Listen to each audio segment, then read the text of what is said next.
اعوذ باللہ من الشیطان الرجیم بسم اللہ الرحمن الرحیم بلا قادرین علی ان نسوی بنانہ صدق اللہ العظیم رب اشرح لی صدری ویسر لی امری واحلل عقدۃ من لسانی یفقہوا قولی ربی یسر ولا تعسر وتمم بالخیر آمین یا رب العالمین۔ سورۃ القیامہ کی آیت نمبر 4 میں نے آپ کے سامنے تلاوت کی ہے، اور آج کے لیکچر میں ہم انشاءاللہ تعالیٰ اس آیت کو گرامیٹیکلی انالائز کرنے کی کوشش کر رہے ہیں۔ سب سے پہلے ہم دیکھتے ہیں اس آیت میں کل الفاظ کتنے ہیں۔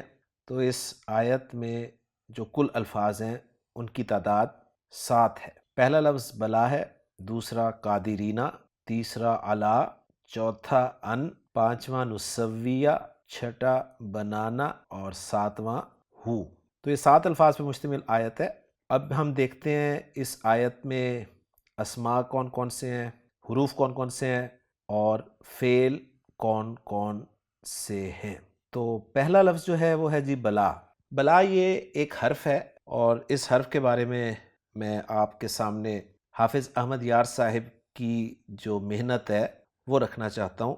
امید ہے کہ انشاءاللہ تعالی بات آپ کو 100% سمجھ میں آ جائے گی۔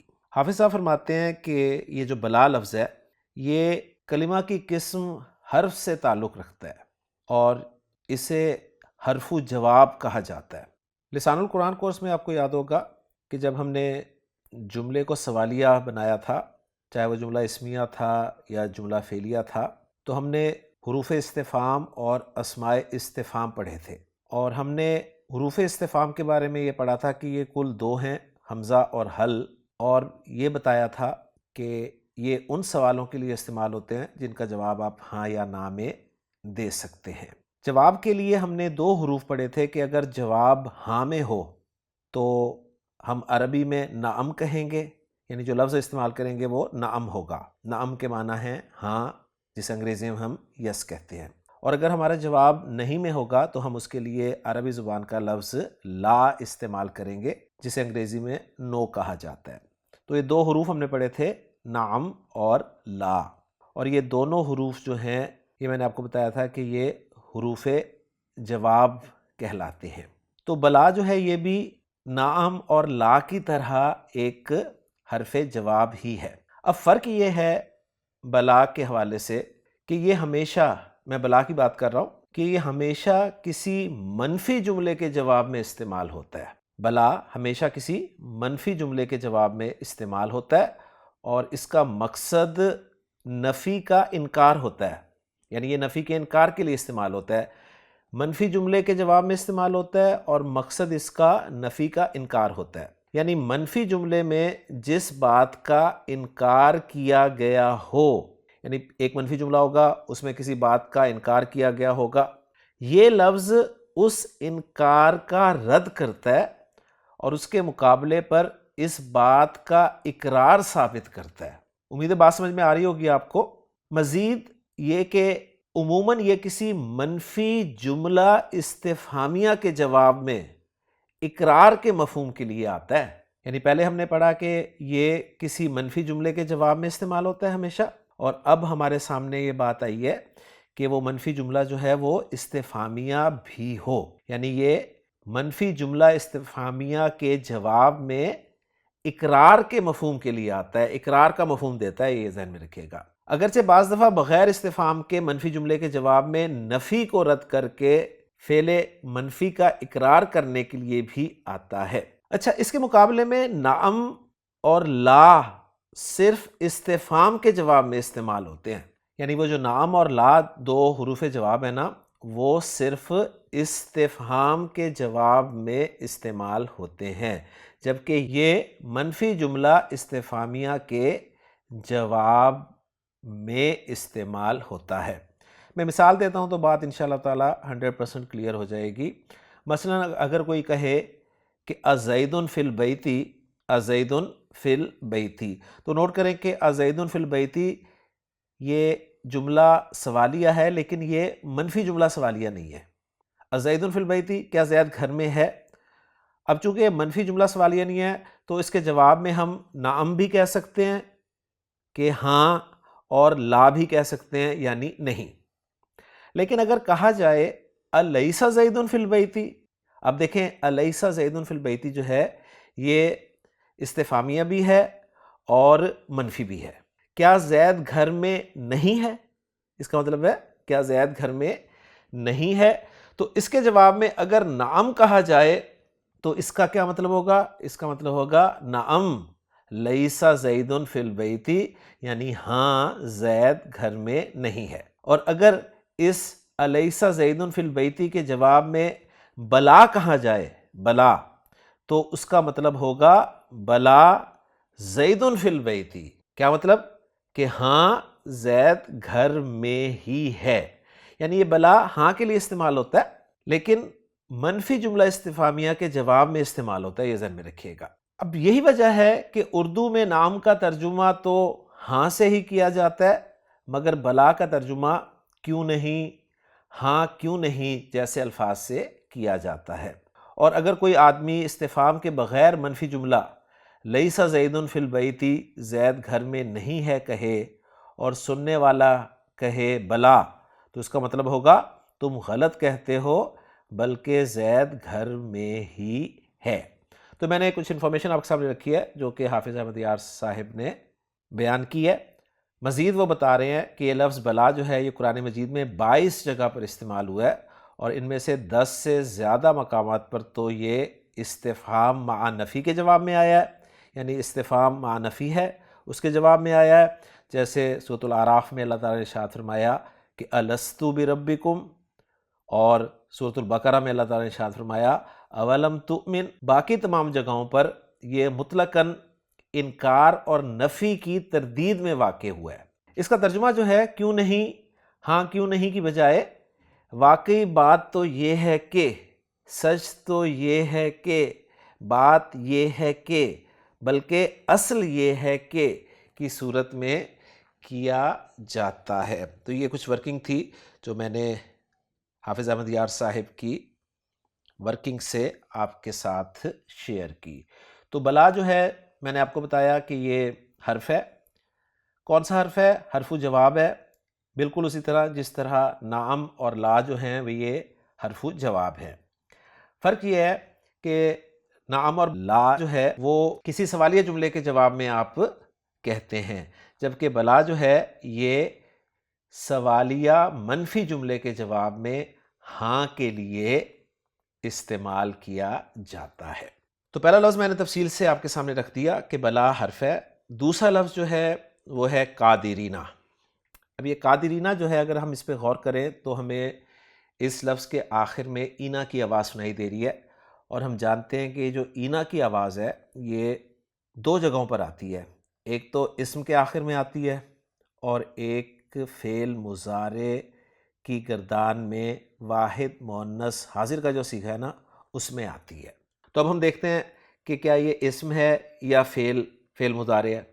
اگر یہ فعل مضارع ہوتا تو اینا کی آواز کے ساتھ ہمیں علامت مضارع بھی نظر آتی، اور وہ علامت مضارع تا ہے. یعنی یہ جو واحد مؤنث حاضر کا صیغہ ہے نا وہ تا کے ساتھ ہی اینا کی آواز ملا کر استعمال ہوتا ہے. تو قاف تو علامت مضارع ہے ہی نہیں، تو ظاہر بات ہے یہ فعل مضارع نہیں ہے. تو اب رزلٹ نکلا کہ یہ اسم ہے. اب اسم میں اینا کی آواز جو ہے یہ آواز جمع سالم مذکر میں آتی ہے، یعنی یہ جمع سالم مذکر کی آواز ہے. جمع سالم مذکر کی 2 آوازیں ہیں جی، ایک ہے اونا اور ایک ہے اینا. اب اونا آواز جو ہے وہ بتاتی ہے ہمیں کہ یہ جمع سالم مذکر مرفوع ہے، اور اینا آواز ہمیں بتاتی ہے کہ یہ جمع سالم مذکر منصوب ہے یا مجرور ہے. تو قادرینہ کے حوالے سے ہمیں یہ تو پتہ چل گیا. ہاں اس قادرینہ اب ہم نے یہ کہا ہے کہ جمع سالم مذکر ہے تو اس کا واحد ہم نکالنے کی کوشش کرتے ہیں. تو یہ جو الفاظ ہوتے ہیں اونا، اینا، آنی، عینی، ان کا واحد نکالنے کا طریقہ میں نے آپ کو بتایا ہوا ہے کہ یہ جو آنی، عینی، اونا، اینا ان کو نکالیں تو جو باقی بچتا ہے نا وہ واحد بچ جاتا ہے. تو قادرینہ میں سے میں اینا نکالوں اگر، یعنی یا اور نون زبر نہ نکالوں، تو میرے پاس لفظ آتا ہے جی قادر. را کے نیچے تو زیر ہے، ظاہر بات ہے یا سے پہلے زیر ہے اس لیے وہ آپ کو زیر نظر آ رہی ہے، اور اس زیر کو میں نہ پڑھوں تو لفظ بنتا ہے میرے پاس قادر. اب یہ جو قادر ہے نا یہ ایجیکٹیو ہے، صیغہ صفت ہے، اسم الفاعل ہے. قاف دال را حروف مادہ، اس سے فاعل کے وزن پہ یہ قادر ہے، یعنی قدرت رکھنے والا. تو اس کا واحد جی قادر ہے. تو قادرینہ جو ہے اگر اس کا سی این جیز ٹیسٹ ہم کریں تو کیپیسٹی وائز یہ نکرہ ہے کیونکہ معرفہ کی کسی قسم میں نہیں آ رہا. نمبر وائز یہ جمع ہے. جینڈر وائز یہ مذکر ہے کیونکہ جمع سالم مذکر جب ہم نے اسے کہہ دیا ہے تو سب کچھ نکل گیا. اور اعراب وائز دیکھا جائے تو یہ اینا کی آواز میں نے جیسے آپ کو بتایا کہ دو جگہ پہ آتی ہے، منصوب یا مجرور صورت میں. اب یہ منصوب ہے یا مجرور ہے یہ ہم نے فیصلہ کرنا ہے. اچھا، کسی اسم کے مجرور ہونے کی دو وجوہات ہوتی ہیں. وجہ نمبر ایک کہ وہ اسم جو ہے وہ مضاف الیہ کی جگہ پر ہوتا ہے تو مجرور ہوتا ہے، اور مضاف الیہ کی جگہ پر ہونے کی پہچان یہ ہے کہ اس سے پہلے مضاف ہو، اور مضاف ہمیشہ اسم ہوتا ہے. تو بلا ظاہر بات ہے اس سے پہلے ہے وہ اسم ہے ہی نہیں، تو گویا یہ مضاف الیہ تو ہے ہی نہیں. دوسری مجرور ہونے کی وجہ اسم کی یہ ہوتی ہے کہ اس سے پہلے حرف جر ہوتا ہے. تو بلا حرف تو ہے لیکن حرف جر نہیں ہے، تو رزلٹ نکلا کہ قادرینہ جو ہے یہ مجرور نہیں ہے. اور یہ مجرور ہونے کی دو جینون وجوہات ہیں جو کہ نہیں پائی جا رہی. اس کے علاوہ بھی مجرور ہونے کی کچھ وجوہات ہوتی ہیں، یعنی وہ جینون نہیں ہوتی ہیں. جینون دو ہی ہوتی ہیں، ایک مضاف الیہ ہونا اور ایک حرف جر کا پہلے ہونا. اور جو دوسری وجوہات ہوتی ہیں نا وہ یہ ہوتی ہیں جیسے صفت جو ہے وہ مجرور ہوتی ہے اگر اس کا موصوف مجرور ہو. پھر اسی طرح تاکید مجرور ہوتی ہے اگر موقد اس کا مجرور ہو. اسی طرح بدل مجرور ہوتا ہے اگر مبدل منہ مجرور ہو.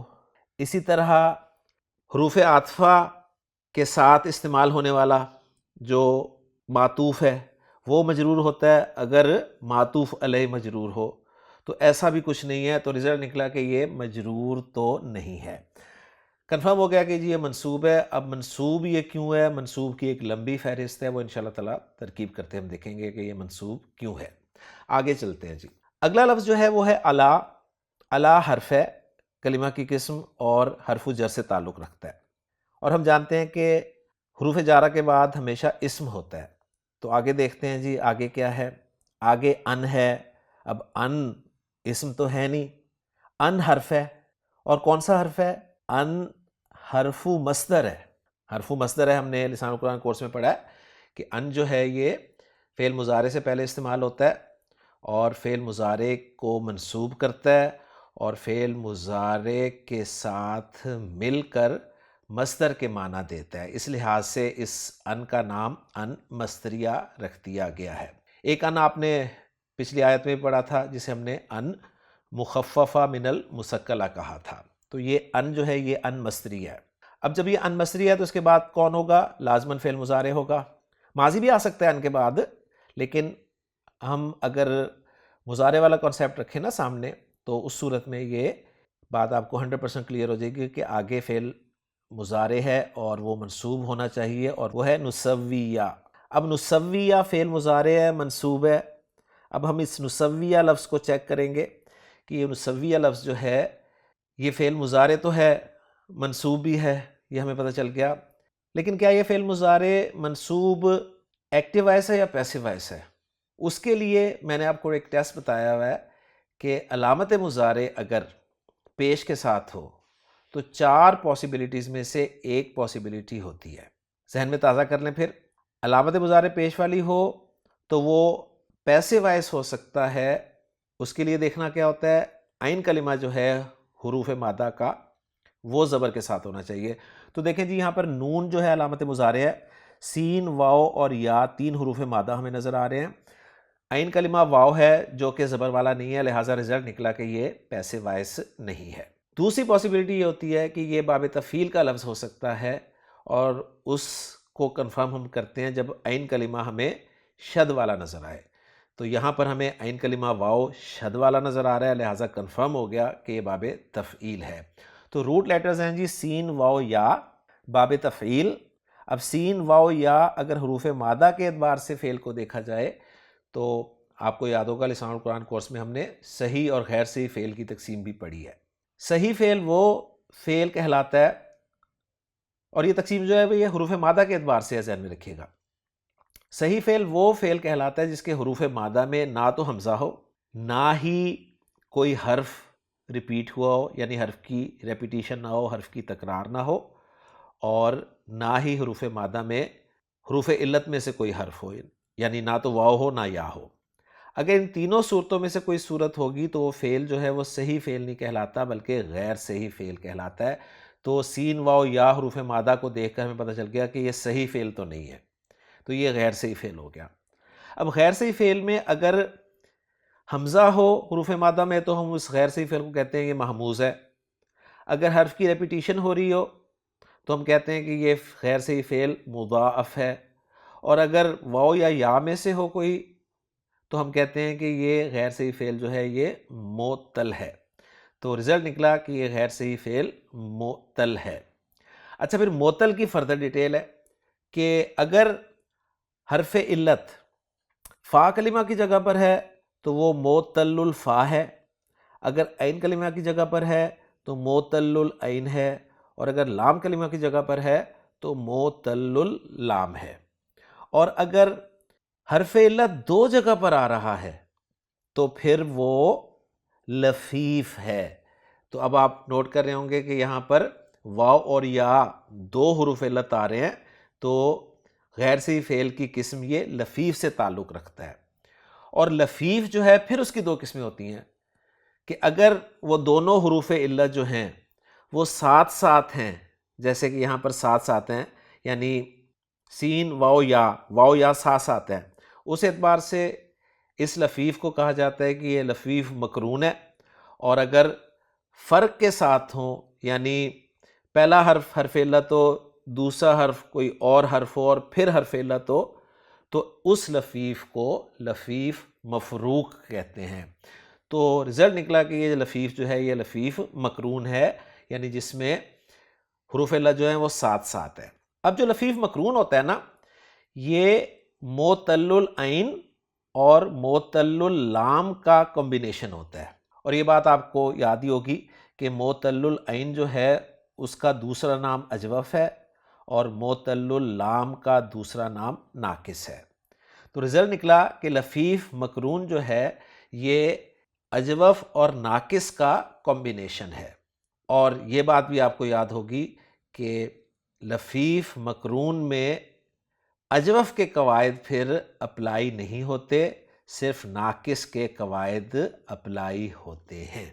تو یہ میں نے ساری باتیں آپ کے سامنے دہرا دی ہیں، امید ہے آپ کو یاد بھی آ رہی ہوں گی۔ تو سین واو یا حروف مادہ باب تفعیل سوا یا یسویو۔ اب سوا یا یسویو میں ہم نے اجوف کا کوئی قاعدہ اپلائی نہیں کرنا، صرف ناقص کے قواعد اپلائی کرنے ہیں۔ اور سوا یا میں ناقص کا جو قاعدہ لگے گا وہ یہ لگے گا کہ حرف علت پر حرکت ہے، یا پہ حرکت ہے، کوئی بھی حرکت ہو، ما قبل فتحہ ہو، ما قبل زبر ہو، تو ہم نے پڑھا تھا کہ حرف علت کو الف سے تبدیل کر دیتے ہیں، اور اگر وہ حرف علت واو ہو تو پورا الف لکھتے ہیں، اور اگر وہ حرف علت یا ہو تو پھر الف مکسورہ کی صورت میں اس کو لکھا جاتا ہے۔ تو یہ حرف علت یا ہے، تو سوا یا کو ہم سوا کے طور پہ لکھیں گے اور پڑھیں گے۔ یسوی یو میں جب میں ناقص کا قاعدہ اپلائی کرتا ہوں تو قاعدہ یہ اپلائی ہوتا ہے کہ یا پر پیش ہو اور ما قبل کسرہ ہو، یا پر پیش ما قبل کسرہ، تو یا کو ساکن کر دیتے ہیں، تو سوا یسوی بن جاتا ہے، سوا یسوی۔ باب تفعیل کا مصدر ہم جانتے ہیں تفعیل کے وزن پر ہوتا ہے، لیکن باب تفعیل کا ایک مصدر جو ہے وہ تفعلہ کے وزن پہ بھی ہوتا ہے۔ تو سوا یسوی کا مصدر جو ہے وہ تسویۃً استعمال ہوتا ہے۔ خان صاحب کی ڈکشنری میں تسویہ کے معنی جو ہیں وہ لکھے گئے ہیں، میں ڈکشنری سے ہی آپ کے سامنے رکھتا ہوں۔ بتا رہے ہیں کہ تسویہ کے معنی ہے کسی چیز کو کمی یا زیادتی سے پاک کرنا، ہر لحاظ سے مناسب و موزوں بنانا، یعنی نوک پلک سے درست کرنا، ہموار یا برابر کرنا۔ تو یہ فعل جو ہے یہ بھی الحمدللہ ہمارا ڈسکس ہو گیا۔ تو نسویہ جو ہے یہ فعل مضارع معروف جمع متکلم کا صیغہ ہے، اور جمع متکلم میں نے اسے کیسے پہچانا ہے؟ علامت مضارع نون کی وجہ سے۔ اور یہ بھی آپ کو یاد ہوگا کہ میں نے آپ کو بتایا ہے کہ چاہے گردان فعل ماضی کی ہو یا فعل مضارع کی ہو، گردان میں سے اگر صیغہ پہلا اور چوتھا نہیں ہے تو اس صیغے کا فاعل جو ہے وہ ہمیشہ ضمیر کی صورت میں ہی ہوتا ہے۔ تو یہ نسویہ جو ہے یہ پہلا یا چوتھا صیغہ نہیں ہے، یہ تو بلکہ 14واں صیغہ ہے، تو اس کا فاعل جو ہے وہ ضمیر کی صورت میں ہوگا۔ اور مضارع کی گردان ہے تو مضارع کی گردان میں ہم جانتے ہیں کہ 5 صیغے ایسے ہوتے ہیں جن کا فاعل ضمیر مستتر ہوتی ہے، تو یہ ان 5 صیغوں میں سے ہے، یعنی یسوی، تسوی، پھر تسوی، اسوی اور نسوی۔ تو یہ بھی پوائنٹ کلیئر ہو گیا۔ اگلا لفظ جو ہے وہ ہے جی بنانا۔ بنانا جو ہے اس لفظ کو بھی ذرا تسلی سے دیکھ لیں کہ بنانا لفظ جو ہے یہ عربی زبان میں اس میں جنس ہے، یعنی یہ جنس پہ بولا جاتا ہے، ایک جنس پہ بولا جاتا ہے۔ جیسے درخت کے لیے آپ شجر کا لفظ استعمال کرتے ہیں تو شجر جو ہے یہ اس میں جنس ہے اور اس میں ہر طرح کا درخت جو ہے وہ آ جاتا ہے۔ اسی طرح نخل کھجور کے درخت کے لیے استعمال ہوتا ہے، اس میں ہر طرح کا کھجور کا درخت جو ہے وہ آ جاتا ہے۔ اسی طرح عربی زبان میں بکر لفظ جو ہے یہ گائے کے جنس کے لیے استعمال ہوتا ہے، اس میں سب آ جاتے ہیں، گائے، بیل، ہر طرح کی گائے وغیرہ آ جاتی ہے۔ اور یہ بھی ہم نے قاعدہ پڑھا ہوا ہے کہ اگر اس میں جنس سے ہم نے واحد کا مفہوم لینا ہو، یعنی اس میں سے ایک کا ذکر کرنا ہو، تو ان کے آخر میں ایک گول تا لگائی جاتی ہے جسے تائے وحدت کہتے ہیں۔ جیسے شجر سے شجرتن، شجرتن ایک درخت کے لیے عربی زبان میں لفظ استعمال ہوگا۔ اس طرح بکر سے بکرتن، بکرتن ایک گائے کے لیے لفظ استعمال ہوگا۔ اسی طرح نخل سے نخلتن ایک کھجور کے درخت کے لیے استعمال ہوگا۔ تو بنان جو ہے یہ بھی اس میں جنس ہے، اور اس سے اگر ہم ایک لینا چاہیں، پہلے بنان کے معنی میں آپ کو بتا دوں۔ بنان کے معنی ہیں پورے، یہ جو انگلی کے جو پورے ہوتے ہیں نا، ان کے لیے بنان کا لفظ عربی زبان میں استعمال ہوتا ہے۔ تو ایک پورا لینا ہو اگر تو پھر تائے وحدت لگے گی تو یہ لفظ بن جائے گا بنانتن، اور پھر بنانتن کی جمع جو ہے آگے بن سکتی ہے بناناتن۔ پر بنان کا لفظ جو ہے یہ پوروں کے لیے، جو انگلی کے پورے ہیں نا، ان کے لیے استعمال ہوتا ہے۔ بنان کے ساتھ جو ضمیر لگی ہوئی ہے وہ واحد مذکر غائب کی ضمیر ہے۔ اب یہ ضمیر مجرور متصل ہے یا منصوب متصل ہے، اس کا ہم نے فیصلہ کرنا ہے، اور یہ میں نے آپ کو بتایا ہوا ہے کہ مجرور متصل ضمیر کے آنے کی بھی صرف 2 جگہیں ہیں، اور منصوب متصل ضمیر کے آنے کی بھی صرف 2 جگہیں ہیں۔ مجرور متصل ضمیر کے آنے کی جو 2 جگہیں ہیں ان میں ایک جگہ ہے اسم کے ساتھ بطور مضاف الیہ، اور دوسری جگہ ہے حروف جارہ کے ساتھ بطور مجرور۔ اور منصوب ضمیر متصل کے آنے کی بھی 2 جگہیں ہیں، نمبر 1 فعل کے ساتھ بطور مفعول، اور حروف مشبہ بالفعل کے ساتھ بطور ان کا اسم۔ تو اب آپ کے لیے یہ بات بالکل واضح ہو گئی کہ بنان جو ہے یہ اسم ہے، اور اسم کے ساتھ ضمیر آ رہی ہے تو یہ ضمیر مجرور متصل ہے اور واحد مذکر غائب کی ضمیر ہے۔ تو الحمدللہ جی اس آیت کے جو الفاظ تھے ان الفاظ پہ تفصیل سے ہم نے بات کر لی ہے۔ اب ہم الفاظ کو جوڑ کر جملہ بنانے کی طرف آتے ہیں۔ بلا حرف جواب، اس کے بعد قادرینہ۔ اب یہ قادرینہ جو ہے یہ تو طے ہو چکا ہے کہ منصوب ہے، لیکن یہ منصوب کس بنا پر ہے؟ اس کے منصوب ہونے کو ہم جسٹیفائی کریں گے، اور منصوبات کی پوری لسٹ ہمارے سامنے ہے۔ نمبر 1، کیا یہ انا کا اسم ہے؟ نہیں۔ نمبر 2، کیا یہ ما الحجازیہ کی خبر ہے؟ نہیں۔ نمبر 3، کیا یہ لائے نفی جنس کا اسم ہے؟ نہیں۔ نمبر 4، کیا یہ منادہ مضاف ہے؟ نہیں۔ نمبر 5، کیا یہ مفعول بہ ہے؟ نہیں۔ نمبر 6، کیا یہ مفعول لہو ہے؟ نہیں۔ نمبر 7، کیا یہ مفعول فی ہے؟ نہیں۔ نمبر 8، کیا یہ مفعول مطلق ہے؟ نہیں۔ نمبر 9، کیا یہ مفعول معہو ہے؟ نہیں۔ نمبر 10، کیا یہ مستثنی باللہ ہے؟ نہیں۔ نمبر 11 کیا یہ تمیز کی بنا پہ منصوب ہے؟ نہیں۔ نمبر 12 کیا یہ کانا کی خبر ہے؟ ہمیں کانا نظر ہی نہیں آ رہا۔ نمبر 13 کیا یہ حال ہے؟ اب یہ جو دو جگہیں ہیں نا، یہاں سے ہم کچھ نہ کچھ نکالیں گے۔ تو قادرینا یہ منصوب کیوں ہے؟ اس کی وجہ یہ ہے کہ پچھلی آیت میں جو تھا نا کہ اللہ تعالیٰ نے ارشاد فرمایا کہ اَیَحْسَبُ الْإِنسَانُ أَلَّن نَجْمَعَ عِظَامَهُ، کیا انسان گمان کرتا ہے کہ ہم اس کی ہڈیوں کو ہرگز جمع نہیں کر سکیں گے؟ تو اس کے جواب میں آ رہا ہے بلا، کیوں نہیں؟ اور کیا کہا جا رہا ہے؟ ہم انہیں جمع کریں گے، ہم انہیں جمع کریں گے۔ تو اگر یہ مفہوم مانا جائے تو ہم ایک فعل محذوف مانیں گے، وہ فعل اپنے فاعل اور مفعول کے ساتھ ہوگا، یعنی ہم فعل محذوف مانیں گے کہ نجمعوہا، نجمعوہا، نجمعو فعل با فاعل، اور ہا جو ہے وہ مفعول بھی، اور ہا کی ضمیر جو ہے اعظام کی طرف جائے گی، یعنی ہم انہیں جمع کریں گے۔ اب نجمعوہا میں جو نجمعو ہے نا، فعل با فاعل، اور فاعل کون ہے؟ نحنو۔ اس فاعل کے لیے ہم اس قادرینا کو حال بنا سکتے ہیں۔ تو گویا نجمعوہا ہم ایک فعل محذوف مانیں گے فاعل اور مفعول کے ساتھ، اور پھر نجمعو فعل میں جو فاعل ہے نا، نحنو کی ضمیر، اس سے ہم قادرینا کو حال بنا دیں گے، تو ہمارا یہ قادرینا منصوب جو ہے یہ جسٹیفائی ہو جائے گا۔ اور دوسری وجہ اس کی یہ بھی آ سکتی ہے کہ ہم یہاں پر کننا یعنی کانا فعل ناقص جو ہے وہ محذوف مان لیں اسم نا ضمیر کے ساتھ، یعنی کننا قادرینا، یعنی ہم تو ہیں ہی قادر، ہم تو ہیں ہی قدرت رکھنے والے، اس طرح کر کے ہم یہ سمجھ سکتے ہیں۔ تو بہرحال فعل محذوف والی بات ہے، اس کو ہم کنسیڈر یہاں پر کر لیتے ہیں۔ آگے ہے جی الا ان نسویہ بنانا۔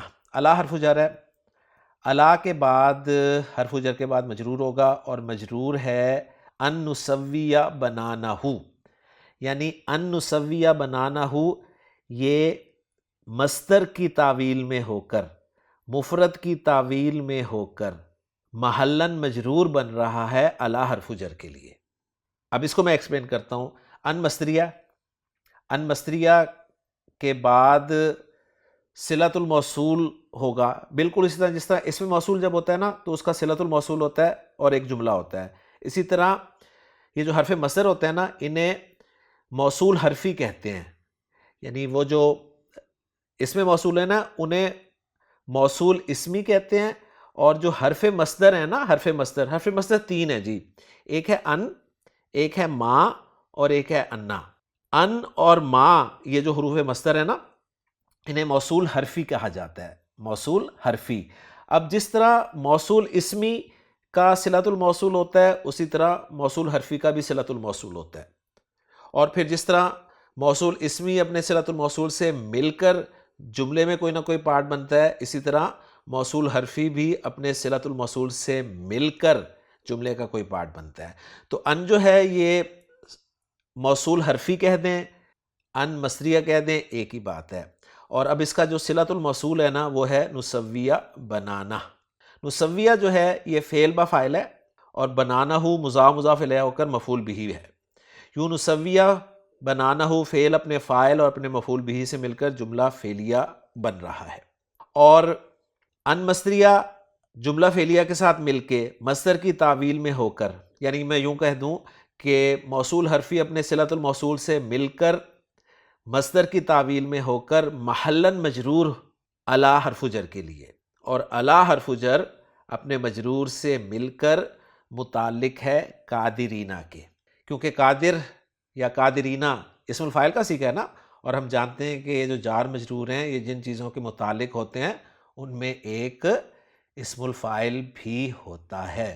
تو یوں گویا جار مجرور متعلق ہو گیا قادرینا کے، اور قادرینا جو ہے یہ حال بنا نجمعوہا میں نجمعو فعل کے فاعل نحنو کی ضمیر سے، اور یوں جملہ جو ہے وہ ایک جملہ فعلیہ ہی ہے، اور یہ قادرینا علی ان نسویہ بنانا یہ تو حال کے طور پر استعمال ہو رہا ہے۔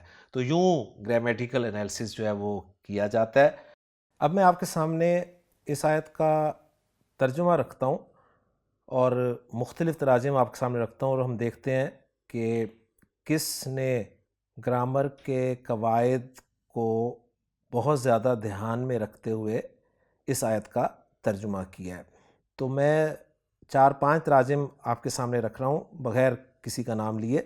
تو پہلا ترجمہ جو میرے سامنے ہے اس آیت کا وہ کچھ یوں کیا گیا ہے: ہاں ضرور کریں گے، ہم تو قادر ہیں کہ اس کی پور پور تک درست کر دیں۔ ایک ترجمہ ہے میرے سامنے: کیوں نہیں، ہم اس بات پہ قادر ہیں کہ، اور بریکٹ میں لکھا ہے پھر سے، اس کی انگلیوں کے پور پور تک درست بنا دیں۔ ایک ترجمہ میرے پاس ہے کہ ہاں ہم تو اس پر قادر ہیں کہ اس کی انگلیوں کی پوروں کو درست کر دیں۔